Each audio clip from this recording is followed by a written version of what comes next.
Você já reparou como o fim do ano tem um som próprio? Não é música, não é fogos.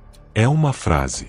Uma frase que a gente diz para si mesmo com uma confiança quase comovente. Agora vai. Agora eu mudo. Agora eu começo.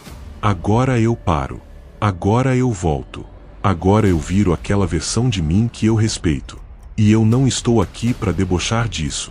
Pelo contrário, essa frase é um sinal de vida. Ela é a prova de que existe, em algum lugar dentro de você, uma parte que ainda não se conformou. Uma parte que ainda acredita que dá para viver melhor. O problema é que, na maior parte das vezes, o agora vai vir um tipo de repetição anual. Um ritual. Um slogan. Uma maneira bonita de sentir esperança, sem precisar mexer na estrutura. Porque a verdade é a seguinte: o ano muda. Você se empolga. E, alguns dias depois, tudo volta ao normal. E é cruel como isso acontece. Não é um fracasso dramático, com trombetas e queda no chão. É mais parecido com areia. Você escorrega um pouco no dia 3, só hoje. Escorrega no dia 6, porque a semana foi puxada. Escorrega no dia 10, porque ninguém é de ferro. E quando você percebe, já está no dia 20 fazendo a mesma vida de antes, só com um calendário novo em cima da mesa. Aí você acha que o problema é você. Eu sou fraco. Eu não tenho disciplina. Eu sou indisciplinado desde sempre. Eu não nasci para isso. Só que, se isso acontece todo ano, com tanta gente, talvez o problema não seja a falta de caráter. Talvez seja a falta de método. Falta de arquitetura. Talvez você esteja tentando mudar a sua vida do jeito mais injusto possível, pedindo que a sua vontade faça o trabalho que deveria ser feito por um sistema. E aqui está a primeira ideia que eu quero plantar nesse vídeo, porque ela muda o jogo. Virada não é milagre. Virada é só um número. O que muda a vida não é o calendário. É o que você repete quando ninguém está vendo. Então deixa eu te fazer uma pergunta simples, mas que costuma revelar mais do que qualquer promessa de ano novo. Se eu te tirasse a motivação, se eu te tirasse o entusiasmo, a empolgação do início, o que sobraria? O que, na sua rotina, continuaria te empurrando na direção certa? Se a resposta for nada, você já encontrou o motivo do seu ciclo. Você está tentando construir um ano novo em cima de um chão velho. E chão velho não aguenta euforia. Ele exige reforma. Hoje eu quero te mostrar como começar essa reforma do jeito menos dramático possível e mais eficaz possível. Não com uma lista enorme. Não com uma revolução. Mas com uma peça pequena. Tão pequena que parece ridícula. E que, justamente por isso, você consegue sustentar. Porque a grande virada não é mudar tudo. A grande virada é parar de depender de motivação e começar a depender de sistema. E para chegar lá, a gente vai passar por 10 pontos, numa sequência que vai fazer sentido até o final. E eu prometo, nada aqui é frase pronta de internet. É mecânica. É vida real. Então vamos começar pelo coração do problema. Por que o calendário parece tão poderoso, e por que ele não é? A virada do ano tem um efeito psicológico bem específico. Ela dá uma sensação de limpeza.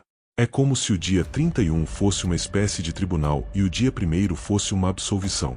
Você olha pro que não fez, pro que tentou e abandonou, pro que prometeu e esqueceu, e pensa: tudo bem, agora recomeça. E isso é humano. Isso é até bonito. Só que existe um risco escondido aí. A virada pode virar um anestésico moral. Porque ela alivia a culpa sem exigir mudança. Você sente que virou a página mesmo sem escrever nada diferente na página anterior.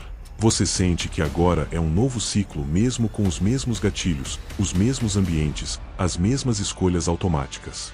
Você sente alívio, sem construção. Aí você começa janeiro com uma energia que não vem de uma decisão concreta, mas de um símbolo. E símbolo não sustenta hábito. Símbolo sustenta discurso. E quando a energia simbólica acaba, e ela sempre acaba, você volta ao lugar de sempre. Eu preciso de motivação. Eu preciso me inspirar. Eu preciso de uma segunda-feira. Eu preciso de um novo mês. Percebe? O ciclo fica dependente de datas. Só que mudança real não é um evento. É um processo. E processo não vive de datas especiais. ele vive de repetição comum. Ele vive do cotidiano, do sem glória, do ninguém vai aplaudir isso. Então, ao invés de tratar o ano novo como um botão de reset, eu quero que você trate como uma lupa. Uma lupa que aponta uma pergunta incômoda. O que, na minha vida, está programado para me puxar de volta? Porque se você não mexer nisso, você pode escrever a meta mais bonita do mundo. Ela vai ser engolida pelo seu ambiente, pelo seu cansaço, pelo seu só hoje, pelo seu impulso, pelo seu automático. E é aqui que entra a mentira mais cara de todas, que quase todo mundo compra de boa fé. Motivação é uma coisa estranha. Ela parece uma força poderosa, mas ela é uma vela. Ela ilumina, por um tempo, e depois apaga. E a gente transforma essa vela em base de casa. Você promete que vai acordar cedo quando está empolgado.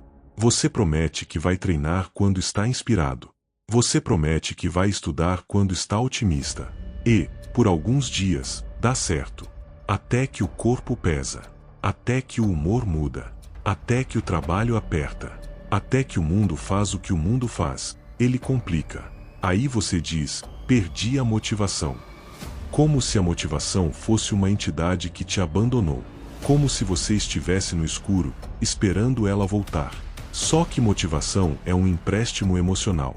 Ela te dá energia agora e cobra juros depois, na forma de frustração, culpa e aquela sensação amarga de não sou constante. E quanto mais você depende dela, mais caro fica o boleto. E o problema é que a vida não respeita o humor. A vida cobra mesmo quando você está sem vontade. A vida não pergunta se você está inspirado. Ela só chega. E aqui vem um ponto que parece duro, mas é libertador. Você não precisa de mais motivação. Você precisa de menos dependência. Porque motivação é sentimento. E sentimento é clima. Muda sem pedir licença. O que você quer construir em 2026 precisa sobreviver a dias ruins. Precisa sobreviver a tédio. Precisa sobreviver à ansiedade. Precisa sobreviver ao ninguém vai ver. Precisa sobreviver ao não faz diferença. E é por isso que, em vez de perguntar como eu fico motivado, a pergunta mais útil é: como eu faço certo mesmo quando eu não estou no meu melhor? A resposta não é força. A resposta é design. É sistema. E é aí que a gente separa duas coisas que o mundo confunde o tempo todo: metas e sistemas. Metas são bonitas. Metas dão sensação de direção. Mas metas têm um problema. Elas são um ponto no futuro. Um retrato. Uma imagem. O sistema é o que acontece hoje. É o filme. Duas pessoas podem ter a mesma meta e resultados opostos, porque a meta não decide o caminho. Quem decide é o sistema. Imagina duas pessoas dizendo, vou ler mais em 2026. A primeira compra um monte de livros, tira foto, anuncia para os amigos. A segunda faz uma coisa menos glamourosa, coloca um livro aberto em cima do travesseiro e decide ler 2 páginas depois de escovar os dentes. A primeira tem mais entusiasmo, a segunda tem mais estrutura. No dia 15 de janeiro, quem está lendo? Provavelmente a segunda. Porque o sistema é uma máquina que continua funcionando quando a emoção não está mais presente. A meta perder 10 kg não te diz o que você vai fazer na terça-feira às 18 horas, quando estiver cansado, com fome e com o celular na mão. A meta estudar inglês não te diz o que você vai fazer quando abrir o notebook e aparecerem 10 notificações. A meta economizar dinheiro não te diz o que você vai fazer quando bater aquela ansiedade e você sentir que comprar algo vai te dar alívio. O sistema, sim, responde essas situações. O sistema é o conjunto de decisões pequenas que já estão preparadas antes do caos chegar. É o que fica de pé quando a intenção treme. E aqui tem um detalhe que pouca gente percebe. A maioria das pessoas ama a meta porque ela dá identidade sem esforço. Eu vou ser fit. Eu vou ser disciplinado. Eu vou ser produtivo. Eu vou ser alguém melhor. Só que a vida não responde ao eu vou. Ela responde ao eu faço. E o eu faço não nasce do nada. Ele nasce de uma unidade mínima, repetida. É por isso que agora a gente chega no ponto que muda tudo, o hábito mínimo. E eu vou te pedir para não rejeitar essa ideia por parecer simples. Simples não é fraco. Simples é o que passa pelo tempo. Simples é o que atravessa janeiro, fevereiro, e ainda está vivo em agosto. Existe um tipo de sabotagem que não parece sabotagem. Ela parece ambição. Você decide que vai mudar. E decide grande. A partir de segunda eu vou treinar 1 hora por dia. Eu vou cortar açúcar completamente. Eu vou ler 50 páginas por dia. Eu vou acordar 5 da manhã todo dia. E por alguns dias você até consegue, porque a empolgação empurra. Mas aí vem um dia ruim, um dia comum, um dia normal, um dia sem brilho. E aí a sua meta grande vira um peso. E o peso vira justificativa. E a justificativa vira abandono. O hábito mínimo é o antídoto contra esse teatro da intensidade. Ele é o passo pequeno o suficiente para você não precisar negociar com a sua mente. Ele é o começo que não exige coragem épica. Exige só presença. E o segredo aqui é contraintuitivo. O hábito mínimo não existe para te dar resultado imediato. Ele existe para te dar continuidade. Pensa assim, no início, você não está construindo resultado. Você está construindo evidência. Evidência de que você é alguém que faz. Mesmo pequeno. Mesmo simples. Mesmo sem aplauso. Há uma regra muito prática aqui. Se o hábito demora mais do que 2 minutos para começar, ele tem mais chance de virar negociação. Então o hábito mínimo precisa caber no agora. Abrir o livro. Calçar o tênis. Sentar na cadeira do estudo. Escrever a primeira frase. Abrir a planilha. Não é terminar. É iniciar. Porque quem inicia, repete. E quem repete, vira. Se o seu objetivo é ler, não comece com 1 hora de leitura. Comece com 2 páginas. 2. Se o seu objetivo é treinar, não comece com um treino perfeito. Comece com 10 minutos. 10. Se o seu objetivo é organizar finanças, não comece com planilha complexa. Comece com anotar o gasto do dia. Só isso. O ego vai rir, isso é pequeno demais. E é exatamente por isso que funciona. Porque a sua vida não muda em picos heróicos. Ela muda na repetição. E a repetição pede algo que você consegue fazer até quando está cansado. Agora, aqui vem a virada que torna isso ainda mais poderoso. Você não está construindo um hábito. Você está construindo uma identidade. Muita gente tenta mudar de fora para dentro. Quando eu emagrecer, eu vou me sentir confiante. Quando eu tiver dinheiro, eu vou ser organizado. Quando eu tiver disciplina, eu vou começar. Mas mudança duradoura costuma acontecer de dentro para fora. Primeiro você decide quem quer ser. Depois você prova isso com ações pequenas. E a forma mais simples de entender isso é assim. Cada hábito é um voto. Um voto para um tipo de pessoa. Quando você lê 2 páginas, você está votando no eu que lê. Quando você faz 10 minutos de treino, você está votando no eu que cuida do corpo. Quando você anota um gasto, você está votando no eu que tem domínio financeiro. Quando você escreve por 5 minutos, você está votando no eu que cria. E o interessante é que você não precisa de uma mudança radical para mudar sua identidade. Você precisa de repetição suficiente. A identidade não é uma declaração. É uma estatística. Ela é o que você faz com frequência. Por isso, um começo de ano inteligente não é uma lista de metas. É uma pergunta. Que tipo de pessoa eu quero ser? E qual é o menor ato que prova isso hoje? Porque se você acerta essa pergunta, você não precisa ficar se empurrando. Você começa a se reconhecer no que faz. E isso cria uma força muito mais estável do que motivação. Coerência. E tem um detalhe bonito nisso. Coerência é silenciosa. Ela não precisa de anúncio. Ela cresce na sombra. Ela é o oposto de performance. A partir daqui, muita gente tropeça num detalhe. Tenta mudar com identidade nova, mas com o mesmo cenário. E aí entra um ponto que, para mim, é um dos mais injustiçados: ambiente. Ambiente manda mais do que força de vontade. E isso não é desculpa. É realidade. A gente gosta de pensar que somos livres, que escolhemos tudo, que é tudo questão de querer. Mas uma parte enorme do seu comportamento é resposta ao ambiente. O que está perto de você tem mais poder do que o que você promete. O que está fácil vence o que é importante. O que está ao alcance da mão vence o que está no coração. Se você quer ler, mas o livro está guardado no fundo do armário e o celular está do lado da cama, o ambiente já escolheu por você.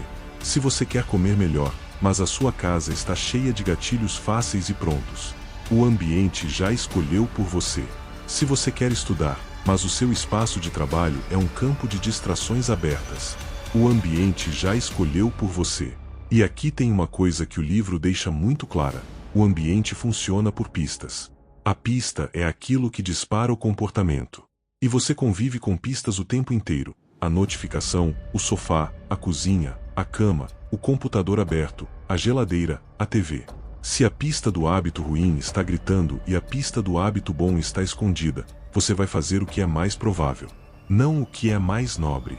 E aqui tem uma verdade que alivia muita culpa. Às vezes você não falhou por ser fraco. Você falhou porque estava tentando nadar contra uma corrente que você mesmo mantém ligada. O ambiente é essa corrente. Então, antes de você se xingar por não ter disciplina, eu quero que você faça um exercício. Se uma pessoa com pouca força de vontade vivesse no seu ambiente, ela faria o que você quer fazer? Ou ela faria exatamente o que você está fazendo agora? Porque esse é o teste da honestidade. E a boa notícia é: ambiente é moldável. Você não precisa virar outra pessoa para começar. Você precisa mexer no cenário de um jeito simples. E isso nos leva à regra do atrito. Facilite o que te constrói e dificulte o que te destrói. O comportamento humano é preguiçoso por design. A gente tende a ir pelo caminho de menor atrito. Então o truque não é virar alguém forte o suficiente para vencer o atrito. O truque é mover o atrito. Quer ler? Deixe o livro no lugar mais óbvio da casa. Em cima da cama. Do lado do sofá. Na mesa do café. Quer treinar? Deixe a roupa do treino pronta antes. Não é motivação, é logística. Acordar e já ter o caminho montado reduz a negociação interna. Quer comer melhor? Não faça um discurso moral. Faça engenharia. Deixe o saudável visível e o ultraprocessado invisível. Se não tem em casa, não existe só um pouquinho. Se está na prateleira de cima, se dá trabalho, você já ganhou meio caminho. Quer parar de rolar celular à noite? Não tente vencer na força. Crie atrito. Coloque o celular para carregar longe da cama. Use modo avião.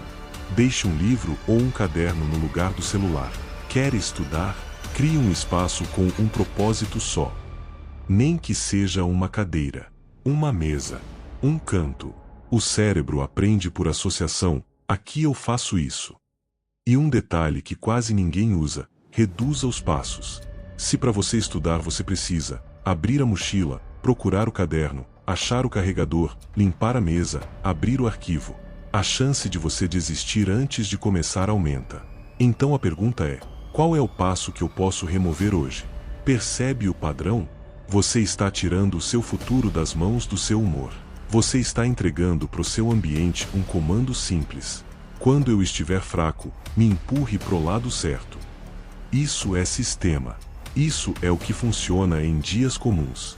E agora vem o ponto que, se você internalizar, muda sua relação com metas. Consistência vence intensidade. A maioria das pessoas começa janeiro como quem entra numa guerra. Tudo ou nada. 8 ou 80. Radical. E isso até parece bonito em vídeo motivacional. Só que a vida não é vídeo motivacional. A vida é segunda-feira. É fila. É conta. É tensão. É gente. É tempo curto. Então o método anti-euforia é assumir uma verdade simples. O que muda você não é o que você faz quando está inspirado. É o que você faz quando está normal. Quando você faz pouco, mas faz todo dia, você constrói uma ponte. E ponte é exatamente o que a mudança precisa. Ligação entre hoje e amanhã. Intensidade é fogo. Consistência é brasa. E brasa cozinha. Fogo só impressiona. E aqui tem uma regra que salva o ano de muita gente: nunca duas vezes. Você vai falhar um dia. Você vai perder um dia. Você vai ter um dia caótico. Tudo bem. O sistema não exige perfeição, ele exige retorno. Falhou hoje, amanhã, volta. A regra é, não falhar 2 dias seguidos. Porque 2 dias seguidos viram 3. E 3 viram desistência com justificativa. Consistência também tem um efeito emocional poderoso. Ela reduz a ansiedade da mudança. Quando você tenta mudar tudo de uma vez, você se assusta e recua. Quando você muda pequeno, você se acostuma e avança. Se você quer mudar em 2026, você não precisa de um pico.